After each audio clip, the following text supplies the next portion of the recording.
మద్యం కుంభకోణం దర్యాప్తులో మరిన్ని ఆధారాల సేకరణ కోసం సిట్ హైదరాబాద్లో విస్తృత సోదాలు నిర్వహించింది.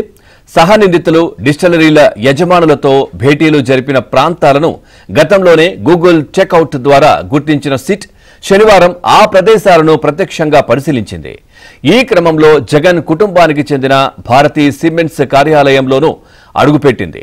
మద్యం స్కామ్లో A1గా ఉన్న రాజ్ కసిరెడ్డికి చెందిన resource one IT solutions private limited కార్యాలయంతో పాటు ఆయన ముఖ్య అనుచరుడు బూనేటి చాణక్య A8కు చెందిన టీ గ్రిల్ రెస్టారెంట్ను తనిఖీలు నిర్వహించింది. ఇక 3 బృందాలుగా ఏర్పడిన సిట్ అధికారులు తమతో పాటు డిజిటల్ FSL నిపుణులను తీసుకువెళ్లారు.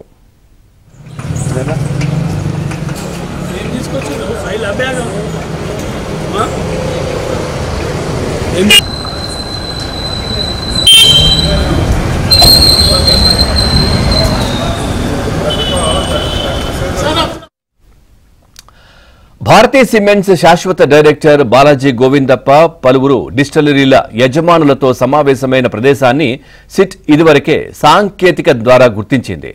ఇక Hyderabad Banjara hills road number 10లో ఉన్న భారతీ సిమెంట్స్ కార్యాలయంలోని ఈ భేటీలు జరిగినట్లు తేలింది. శనివారం బాలాజీ గోవిందప్ప ఛాంబర్ను పరిశీలించేందుకు వెళ్లిన సిట్ సిబ్బందిని సెర్చ్ వారెంట్ లేకుండా తనిఖీలకు అనుమతించమని సంస్థ న్యాయవాదులు అడ్డుకున్నారు. ఇక మధ్యాహ్నం 3 నుంచి రాత్రి 7 గంటల దాకా ఈ హైడ్రామా కొనసాగింది.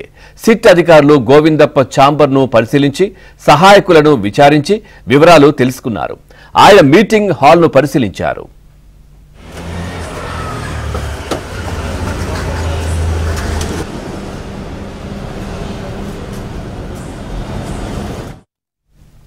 బంజారా హిల్స్ రోడ్ నెంబర్ 11లోని బాలాజీ గోవిందప్ప ఇంటికి చేరుకున్నారు. అక్కడ కొన్ని డాక్యుమెంట్లను స్వాధీనం చేసుకున్నట్లు తెలిసింది. ఇక రాజ్ కసిరెడ్డి కార్యాలయంలో ఫైళ్లు, చాణక్య రెస్టారెంట్లో పలుమార్లు సమావేశమైన వ్యక్తుల వివరాలు సేకరించినట్లు తెలిసింది. ఇక లిక్కర్ స్కామ్లో ఇప్పటికే ఛార్జ్షీట్ దాఖలు చేసిన అధికారులు త్వరలో అనుబంధ ఛార్జ్షీట్ వేసేందుకు సిద్ధమవుతున్నారు. ఇక మొదటి ఛార్జ్షీట్లో గోవిందప్ప పాత్రను ప్రస్తావించలేదు.